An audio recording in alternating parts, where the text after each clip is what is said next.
We are almost going to get this going. Absolutely, Anita. We all are fine. We are all normal. Everything worked out.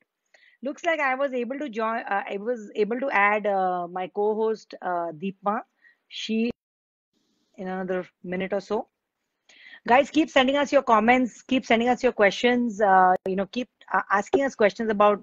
Ah, finally. Uh, it's interesting when you keep looking at yourself in the on the phone and you are trying very hard to keep this conversation going. But I'm so glad to see you. There has never been a better face I wanted on this camera than yours. So welcome everyone. Hi. Hi, Hi, I am Uma. Good to see you. so sorry for this delay. It took us 10 minutes to kind of figure this out, but yay, we're both on together. And I'm just so happy, Yes. happy to see. We're very happy to see each other. So let's, Yes. without more ado, let's just start. Let's just dive right in. Welcome Sure. everyone to Confident Communicator and the launch of our first ever live series, very aptly named The Imperfect Parent or Imperfect Parenting. Parenting. And we showed our vulnerability and our imperfection in starting this live, but I'm so excited that we were able to get it done. Uh, Before we start, a lot of people asked us why imperfect parenting? What is this strange title? And so I thought we'd answer it with a question of our own. How many of us start conversations with our kids with when I was your age, when we were young, dot, dot, dot, right? And Seema and I were just talking about this the other day and how we hated it when our parents did it to us and we swore we would never be that kind of parent.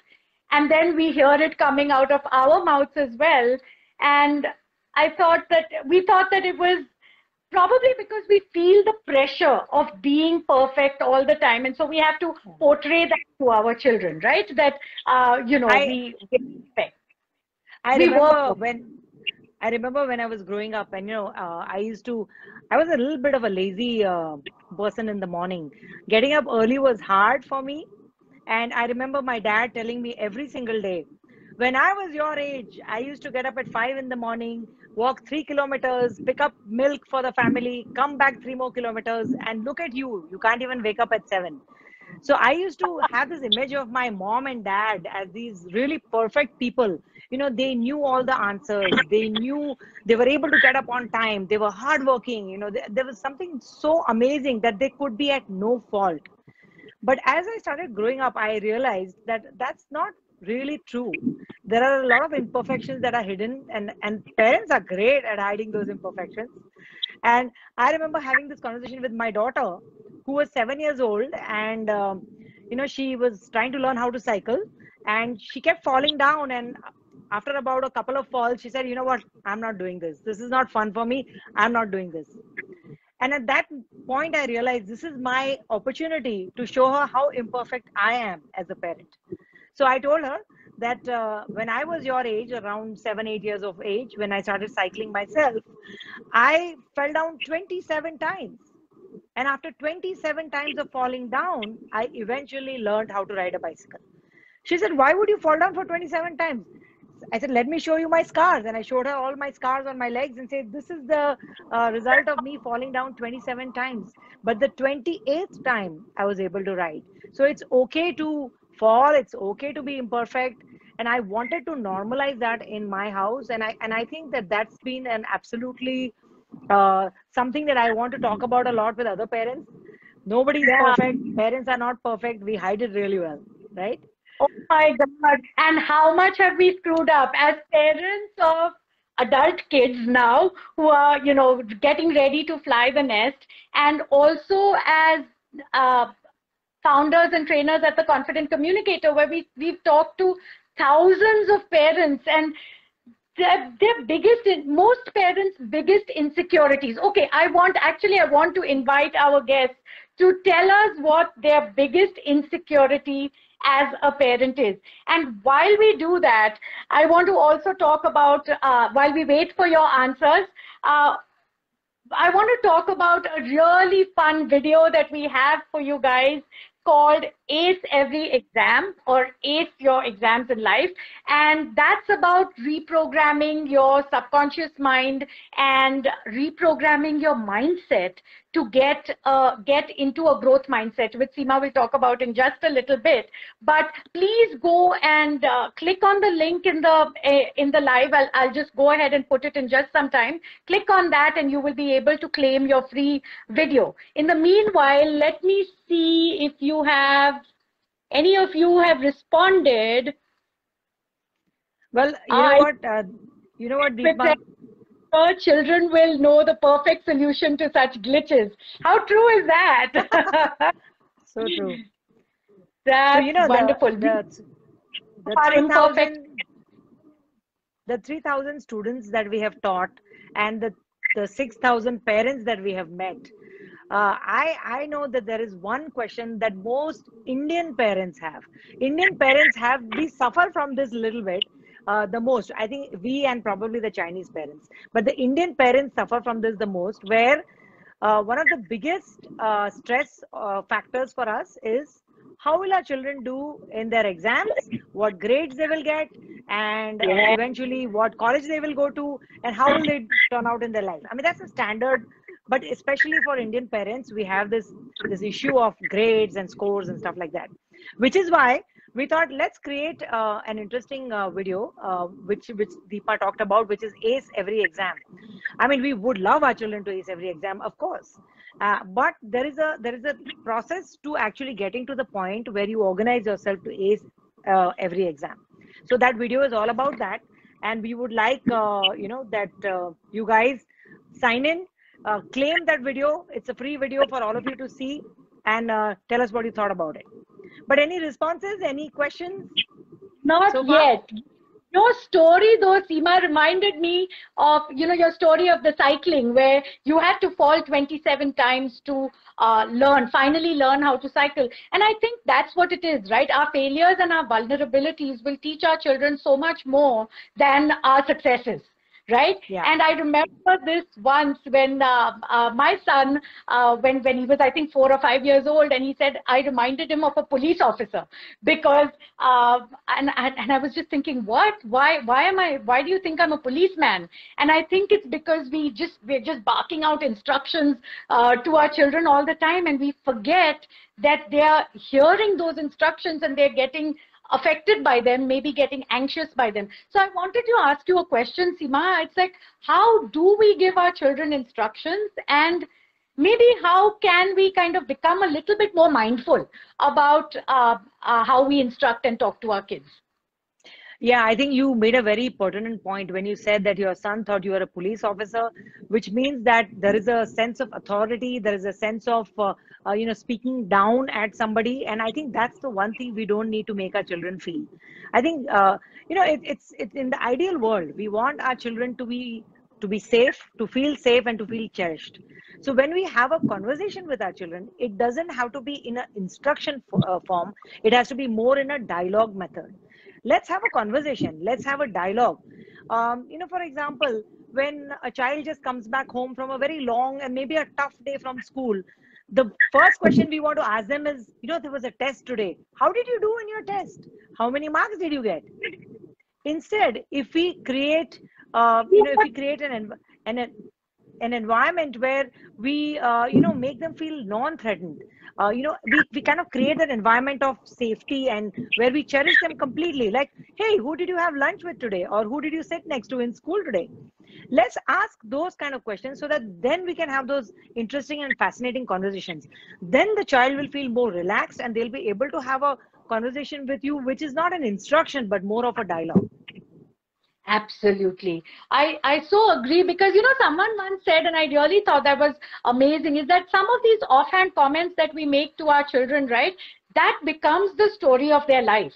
And they start thinking about that, and that's how they, that's how they go forward, in life. In fact, the research says that before the age of 6, how we speak to our children really matters. And now I'm sure all the parents whose children are above 6 are saying, damn, I missed that boat. But How we speak to our children before the age of 6 really matters, because they start formulating perceptions and impressions of themselves. And that is Yeah. why it is very, very important for us to be very mindful about how we engage with our children at that age, Yeah. You know, but that right? having been said, I love that we decided to do the series because we're going to say, embrace your imperfections, yaar. We're Yes. all perfect. And one of the things that I have learned from my kids is that, uh, imperfections aside, or because of those imperfections, where they make fun of me and they tell me I've traumatized them for life and I've done all these crazy things, but we can laugh about it together. And I think that's what we need to do. Instead of being perfect all the time, instead of portraying perfection and discipline all the time, I think we can say, you know what, let's laugh at mom and dad, let's laugh at the mistakes they made, and then let's move on from those. So I'll tell you one example that comes to my mind is when we were in a class one day and we gave a very fun activity to our students, and we said, "Hey, if you were an animal, what animal would you choose to be?" And most kids, they want to pick the most dynamic animals, because that's how we set our children up. You need to be that aggressive, confident overachiever, like maybe a lion or a tiger or an eagle. And we had this Yeah. one student who comes up and says, I wanted to be a turtle or a tortoise. And we said, why would you want to be a turtle or a tortoise? Aren't they kind of slow? And he says, yeah, that's because I am slow. I take very long to eat. My mom always shouts at me because I don't get ready on time. I don't finish my homework on time. I'm a very slow person. So that is why I want to be a tortoise. That's what set me thinking that, how sad as parents. I think Deepma and I got into that very parental mode and said, how sad that he thinks of himself as a slow person, but in the wrong way. So we turned it around and we said, I think you picked a really good animal, because when you say that you are being slow, it means that you take the time to learn. You take the time to savor your food. You take the time to understand. And that's a phenomenal, phenomenal way of looking at yourself. Now, when a parent talks to the child in this manner, that's when their perception of themselves completely changes. And that is why it is important about how we talk to them, how we converse with them. I am not one of those people who love to constantly praise the child, constantly give them, those kind Uh, of, oh wow, you did so great all the time. I don't think so. I think that it has to be a bit of a balance between, giving the children the right kind of story, so that they bring out their own story in a positive manner, right? Yeah, I that was very interesting how you brought that up. Where, does that mean that I have to constantly say yes to my child, or does that mean No. that I have to constantly praise my child? And that's kind of terrifying, right? Because that's just not how we're going to be raising our children. But one other thing that I've noticed with my kids is if you give them a choice of quote unquote punishment, or if you give them a choice of discipline, strangely enough, or maybe my family is just weird, they come up with a far harsher punishment than you would have given them in the first place. So Yes. I thought that was a very interesting, and that's the reason why I think both of my kids said, Mama, you've traumatized us because you made us choose our punishment, and then we ended up punishing ourselves far more than you would have. So, Oh yes. and we We've had so many conversations where we say, hey, this is the only parent you get. good. So it's This is so it. it's okay to be imperfect. It's fine. Yeah. Yeah. I love that. I love that you say that, Seema. Seema, I have the next question up here. We got a few questions from parents over this past couple of weeks, and through our course parents and things where we did our surveys. And one of the questions was, how do you give feedback to your children? Because we're usually in such a hurry that we're constantly saying, no, this is wrong. No, stop doing that. Go do this. Why haven't you done your homework yet? How come you haven't brushed your teeth, and how come you're still not in bed? Why are you still awake? Why are you still asleep, like your dad used to say? So how do you give feedback to children on what they are doing, and how do you make that more accessible to them? This reminds me of when my daughter was going to school, and she would invariably be late to catch her bus. Now, the parents will say, how can we not give them instructions? They have to catch the bus, right? They have to get good marks. They have to do this. They have to do that, correct? So Yep. it's very difficult for us when we give feedback to our kids. Let's break this up into two parts. The first part where I will talk about the incident with the school bus. How do you catch a bus on time? So invariably, she would wake up late, she would not get ready on time. I would go completely crazy. I would start yelling at her, and I used to keep shouting at her and getting her to the bus stop on time. And there was always this one kid who never made it on time. He always ran and caught the bus. And I remember the other parents snickering and said, "What kind of mom this person has? Doesn't even get his son to the bus stop on time." And that's when it hit me that I don't think that we are that concerned about the child catching the bus. We are more concerned about how others judge us or perceive us as parents. Because somebody will Absolutely. say, "Arey, you can't even bring your kid to the bus stop on time. What kind of a parent are you?" And Yeah. that's when I decided that I'm going to handle this a bit differently. So I sat my daughter down and I said, let's figure this out. I completely hear you. It's cold. You want to be in the bed for another 10 minutes, but we still have to catch the bus, right? So what do we do? Mm. So I allowed her to give me two, three possible solutions. And I Yes. also played out the consequences of her not catching a bus, that if she doesn't catch the bus, then she misses it and she doesn't go to school. So that kind of, you give me the solutions and here are the consequence, both of those things work together. And but that was, of course, as a parent I was still hyperventilating.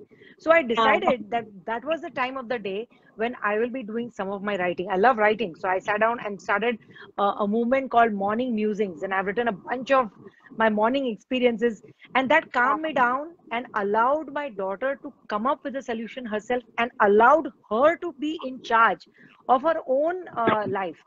There's a concept in psychology called self-efficacy. Self-efficacy is seeing that one's action leads to a positive outcome. I think self-efficacy is more important than self-esteem, where Yep. you teach your children to be able to come up to an outcome or a solution by thinking about it themselves.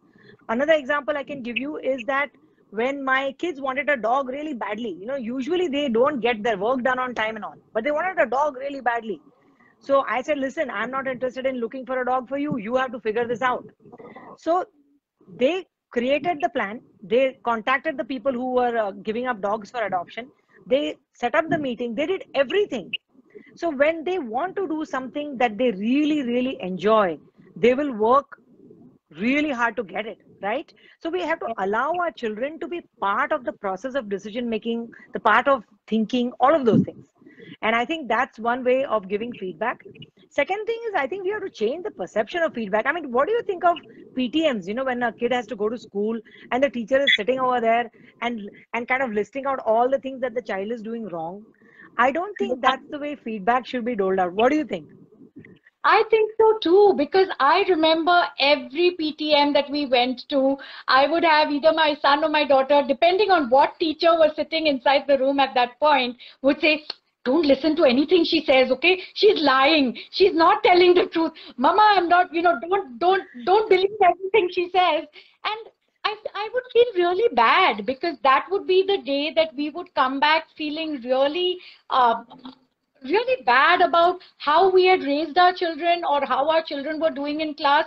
Of course, the other side of that is us being teachers. We realize how hard it is. And the one time that you get a parent or you get someone else who is also responsible for the child, you immediately want to start talking about what's going wrong. So Right. I think at the Confident Communicator, we've kind of hit upon a little bit of a middle ground where we have a different way where we approach feedback. So do you want to talk about that a little bit? Yeah, I think one of the underlying factors of feedback is empathy, and I think unless and until we have the ability to understand others, have kindness towards others, we are not going to be able to give feedback. Most people think feedback is criticism, and it's not. Feedback is also showcasing what you liked about that person or what you liked about maybe their speeches or their presentation or their work. I mean, let's start with that. Let's start with a positive outlook towards what we liked first. Then we Yes. kind of talk about what are the areas that the person can improve on. And that's what we do in our class. And then we end with a positive note with the idea that they are encouraged to come back and, embrace failure. I mean, I think failure is one thing that we demonize so much in our country, so much in this world. While I think that failure is probably one of the best teachers you can ever have. Okay, so I screwed up, I messed up. Let me figure out what I can do to get better. Let's channelize our energies into saying that, okay, I couldn't do this really well. I'm going to try something else, but I'm going to keep trying. It's the 27 times that you fall down that you will eventually learn how to ride the bicycle. So I think that's what I think, and we do that a lot in our leadership communication programs at the Confident Communicator. And one of the reasons why we are offering you that free video, and I hope you all are signing up, and Deep might send the link down in the chat, is that that video allows you to understand. And I want parents, I want children, I want families to sit down together and watch the video, that before you get into the process of really studying for exams and looking for those high grades, let's first reprogram our mind and condition it so that it is ready for those challenges that our children are going to face, you know. Very So I think true.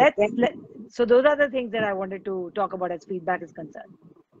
Very nice. Yeah, I love that. I love how we do feedback in our classes also, where we say, you know what, let's talk about the positive. And you know how interesting it is that we tell them the theory, they understand the theory perfectly well, and when the time comes to do feedback, they jump into the negative. They jump into the, oh, he wasn't making eye That's so contact. true.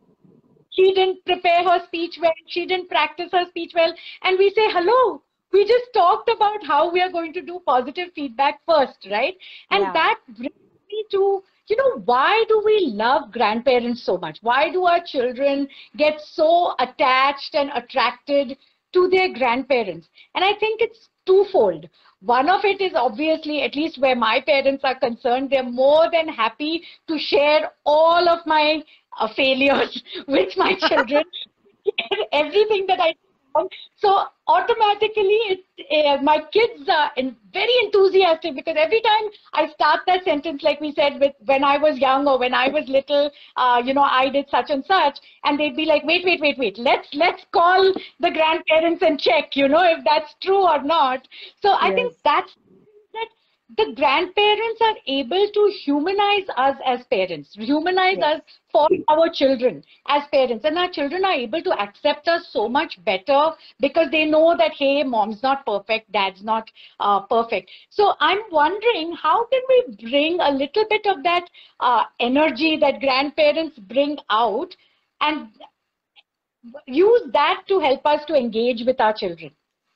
I think again, going back to the first point that we had made, is I think that we have to take away our own fears, our own, you know, we're constantly afraid. We are giving too much direction to our children. We are overprotecting them. We are hand holding them constantly. We are constantly praising them because we think that they have to be our friends and they have to like us. And we are worried about how other people will judge us as parents. If my kid goes to a great university, oh, they went to this, my child went to Yale, and my child went to Stanford, and my child went to all these fancy colleges, and that makes me look good. So I think we need to first separate these two things out. Our children have their own identity, they have their own you know, personality, and I think that giving them certain responsibilities in life will enable them to handle a lot of the failures and a lot of the challenges that they will face. So for example, we promote the idea in our class of give our kids some chores, you know, don't feel so what. I mean, we have so many kids who come to our class who are like 4th grade, 5th grade, and they say, oh, we can't come to class because we have exams. I mean, that's fine. So what if you have exams? It doesn't mean that you take away something because an exam is going on. I think giving kids chores is the perfect way to start giving them that idea that you need to be able to handle responsibilities. Let's involve them in practicing decision making. So for example, if there's some decision we have to make as a family, involve your children, ask them their opinions, let them express themselves, and let them talk about a lot of things. I mean, all the time I have parents telling me, you know, every single time I talk to my child, all they give me is answers in monosyllables, right? How was your day? Good. How was school? Fine. What did you do today? Nothing. So I mean, how can you blame them? Because the kids are constantly seeing that pressure of expectation and that burden that we are constantly dumping on them. And I think that first we need to embrace our imperfection as parents. I remember talking to my mom and said, I'm so upset my daughter didn't do well in the math exam. And my mom turned around and to me and said, you didn't do very well in math either when you were in school. And I was so stunned, and I said, damn, that's true. I don't Yeah. think it's fair. We have these expectations, all our unfulfilled dreams, our goals as parents, we are trying to dump it on our children, and I think that's Yes. not right, and I think we have to be mindful about it. That's what I Very, think is the right approach. very true. I love that. I love that in every single response that we are getting, we're giving, is we're talking about, hey, it's okay. It's not like it's one answer one day and your entire child's life is either made or unmade. Right? We just have to accept our own imperfections. We've got to have our parents come in and say, hey, babe, you didn't do that well in math either. Yes. So, quit yelling at the kid. And that kind of we should be open to that kind of stuff where we say, yeah, I didn't do that well, but you know Yeah, what? It kind of messed me up when I was in grad school because, I needed the math. So why don't we kind of try to help you get to where you need to be with correct. math? And I think it might be easier to do.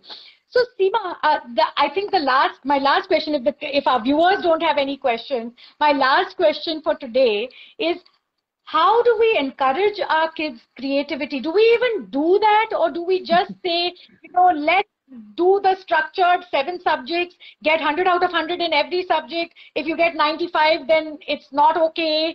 And, the creativity के लिए बहुत time होगा later on. Abhi right now, just nose to grindstone, keep your eye on the ball. How do It's so we? ironic. It's ironic you asked me this question because there are so many of my friends who went into the very stereotypical, streams of education. Many of them, I have nothing against STEM. I mean, STEM is absolutely a requirement, and I would encourage a lot of our kids to get into STEM. But that was considered at that time when I was growing up as the the line that you should take. And so many of my friends that I know today who are very successful but not in the field of science, they're doing something completely different. So I think that creativity is something that should always be inclusive in every form, whether it is in a family, whether it is in our educational institutions. I think creativity brings out innovation, it brings out better ideas, it brings out empathy, it brings out a different way of thinking and doing things.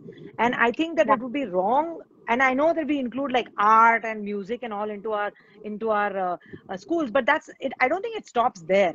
I think it's also about, if I make a mistake, let's not demonize that. Let's not say, okay, you screwed up because you tried something different. You say it's okay, you tried something different, I like the direction in which you're going, but here were the hurdles, let's see if we can try this differently. So let's Yeah, encourage yeah. mistakes, let's encourage that failure, let's encourage that kind of where children are not afraid to raise their hand. I remember when I was in school, I never raised my hand because I was so scared that the teacher will cut me off. I mean, I Yeah. don't think we want to raise kids like that. I don't think we want to raise kids where they cannot express themselves. So let's. Yeah. I think that that's why a lot of the children grow up with a lot of very growth and fixed mindset instead of a growth mindset. We want Correct. children to have a growth mindset, which is where they are okay to make a mistake and keep picking up, learning from it, and going. We have to be lifetime learners. I mean, I'm still learning. There are so many things I'm learning.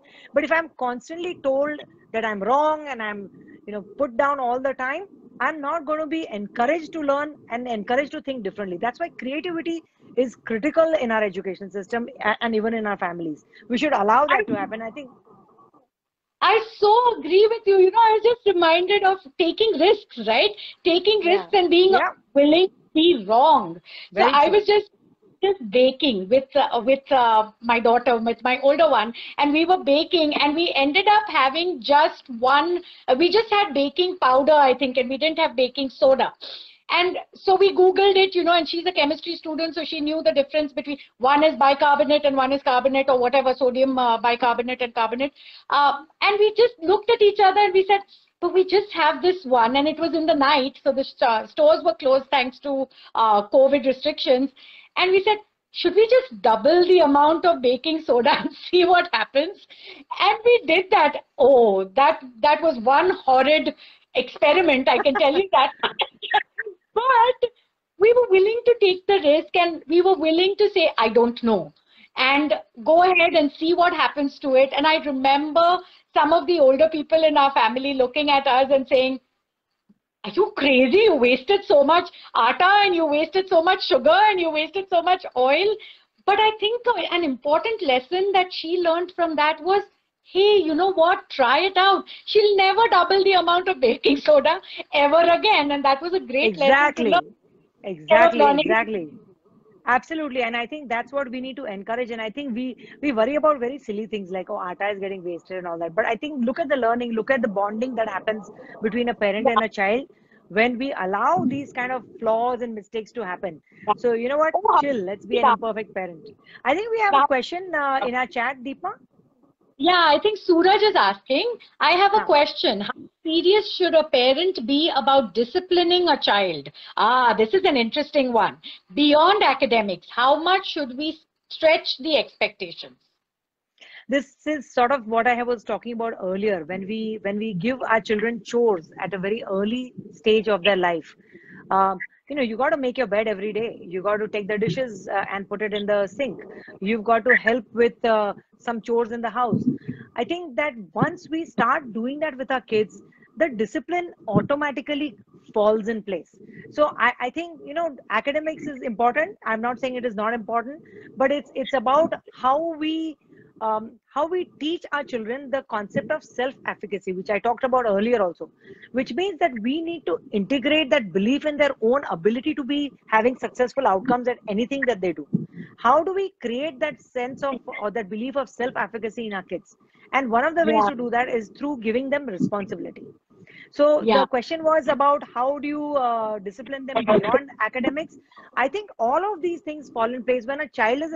I find a lot of kids acting very entitled because they think, oh, you know what, I have an iPhone, I have this, I have that. But I think that the minute they start understanding that everything that they get has to be earned, every responsibility has to be taken, that they are making a valuable contribution to the family when they are part of the whole process of the family, not somebody who's just sitting there and just studying for an exam and getting good marks. I think correct. that's when we that's where we raise very successful kids and Yes, confident yes. kids. So Yeah, yeah, about go ahead. discipline, I thought of it, I think I approach discipline, I would have, if I could do it over, is what I say. I might have discipline a little bit more of a pinch of salt, right? And the reason I say that is, there are so many times when we are down. There are so many times when we get angry. There are so many times when we lose our tempers. And yet, the child automatically gets a timeout when they are having an emotionally unstable moment, right? And so I sometimes think that you just need to let the moment go, because how often are you ready to hear calm down when you're angry? Right. You're not, right? Yeah. I'm not. I know when I'm mad, God help the person who says calm down to me. Yeah. I'm not ready to calm down. So I'm You're not thinking, listening at that time. Yeah. why don't we give our kids the same